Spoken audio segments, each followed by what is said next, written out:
guys, Colin Daniel here from riffninja.com. How you doing? I'm answering a question today for Taylor, one of my students, and Taylor asked me, how to make a darker sounding scale. Well, if you know your diatonic scales, that would be a good place to start. I'm going to give you an example using A minor diatonic, which is this scale right here.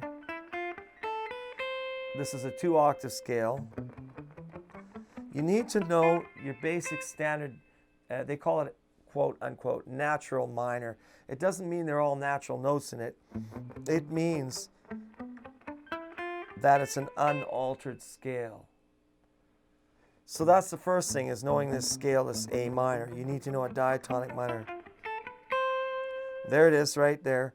First, third, fourth, first, third, fourth, first, third, pinky stretch, first, third, first, second, fourth, first, third, and fourth. One finger per fret per your position. So my first finger takes care of the 5th fret notes. My second finger will take care of any of the notes on the 6th fret. My third finger takes care of any of the notes on the 7th fret, and my pinky takes care of any of the notes on the 8th fret. Once you've got the scale down, then you can alter it. This is part of a theory piece that you may or may not understand, but technically we don't have too many alterations of the scale. It's all depends on the relationship with the chord progression and the perception of where the notes are placed within that chord progression. But two of the most common modifications to make a scale dark is the flatted 5th, which is known in the blues as the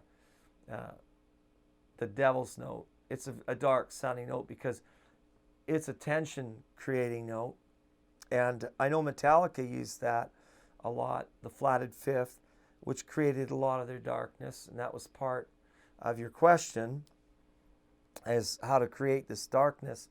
Flatted 5th is a great place to start, and you have to know the scale degrees. Like in a one octave, the scale degrees start from the tonic 1, 1, 2, 3, 4, 5, 6, 7, and 8. So 1, 2, 3, 4, 5. See, the distance between the 4 and 5 is always a tone. So that's your flatted 5th there. See, as soon as I play that flatted 5th, I've established a key by choosing a key. You have to have some sort of reference point, some sort of foundation, so I've established it as A. Now if I play the flatted 5th in A, I can create a very dark sounding A.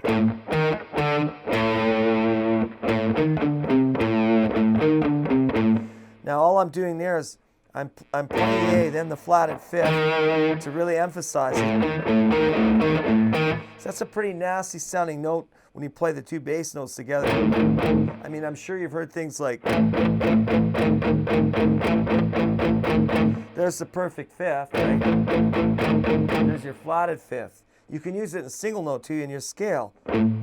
So if you want to really create some darkness, skip the perfect 5th, like 1, 2, 3, 4, 5. Skip the 5 and go from your root to your flatted 5th.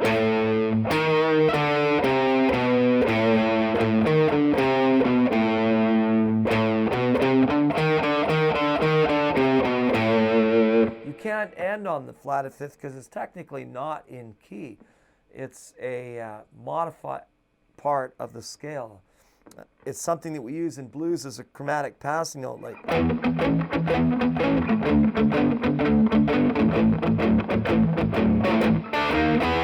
But we don't land on the flatted 5th. So if you really want to make it sound dark, you got to emphasize it, but not end or land on it. You can do that in the higher octave too, of course.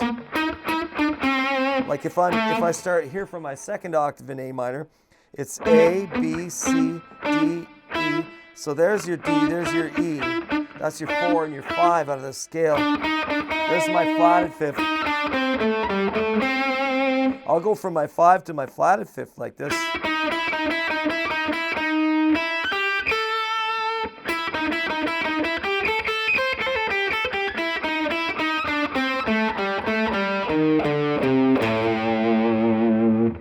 So that's a good one.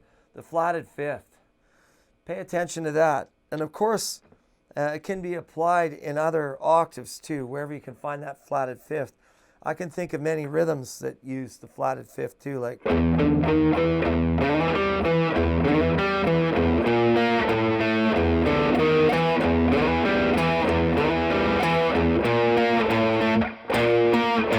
see, that's the flatted fifth there in E. That makes it very dark.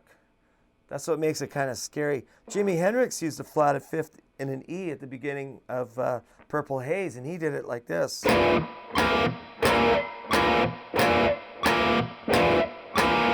Again, very, very dark, right? So part of it is the perception of where the note is put, but definitely a flatted fifth is a good start to making your scales and your solos sound darker. All right, I hope I've answered some of your question for you. Don't forget to subscribe to my channel. And if you're really serious about learning the guitar, you should check out some of my lessons at riffninja.com. All right, see you later.